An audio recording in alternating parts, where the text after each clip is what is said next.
The borough of Lodi, New Jersey today is usually seen as a relatively retail-oriented town. Within the past few years, a large influx of new, big brand businesses arrived for the people of Lodi and its surrounding area. Brands such as LA Fitness, CVS, and Amazon Fresh arrived quite unexpectedly, and they all did within a span of 7 years. You may think about why all of a sudden is this the place that they want to go to. While some may consider the town center to be a large outdoor shopping mall, many people used to consider this town to be nothing more than a toxic waste site. This town happened to be the site of a major chemical disaster put into play by a company that had too much greed, not enough care for the safety of their workers, and definitely not for the safety of the surrounding community. The borough of Lodi was established in 1894 out of what was previously known as Lodi Township. During its establishment and early history, many different immigrant ethnic groups, mainly ones of Italian origin, would find their way to the borough looking for work.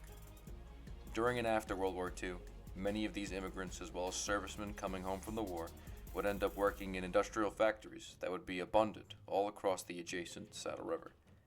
After the town's increase in working opportunities arose, so did its unfortunate disasters. In 1969, there was an explosion in the B.L. Lamp Company plant that killed 1 and injured 2. In 1973, the Macklin Rod Company plant had an explosion that killed 7 of its employees. Now to the most recent of chemical disasters in Lodi, we now go to that of Napp Technologies. The pharmaceutical plant known as Napp Technologies arrived in Lodi somewhere in the early to mid-20th century. From its first appearance and its apparent management, it was more often than not seen as an institution of problems and shady practices. Its main purpose, however, was the manufacturing of pharmaceutical products, but it also had the capability of large-scale chemical mixing for other companies through independent contracts. On April 21, 1995, one of its large-scale mixing operations was in progress early in the morning, and it consisted of sodium hydroxylate, aluminum powder, and potassium carbonate. In the EPA and OSHA investigation report, they had said that around 7:45 a.m. that a violent explosion and fire occurred at the Napp Technologies specialty chemical plant. The explosion at Napp had killed 5 of its employees and injured 2. The entire situation was made worse with the fact that there were signs of something going wrong with the chemical mixer hours before the incident actually happened. Nobody at Napp had used any alarm to notify emergency services or to notify the surrounding residential area that was no more than 40 feet across the street.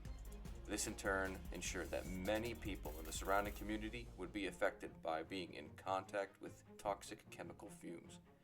In total, more than 900 emergency service personnel responded to this disaster, with many of those that were closest to the site being medically impacted with symptoms associated with the respiratory system. Due to the many other chemical accidents, and now the one that occurred at Napp Technologies, the ground had become way too saturated with toxic chemicals to get any redevelopment on the same ground anytime soon. In total, it took 23 years for the entire area to be built up for commercial use again. Now, ironically, 2 businesses that are intended to promote health are directly on top of the Napp Technologies site, that being an LA Fitness and a CVS. But no matter how much new development and brand new buildings pop up in the area, there is no denying that the damage that the Napp Technologies plant had created with their constant safety violations and eventual explosion, that the health of the residents of Lodi, New Jersey and its entire surrounding area are still being impacted today.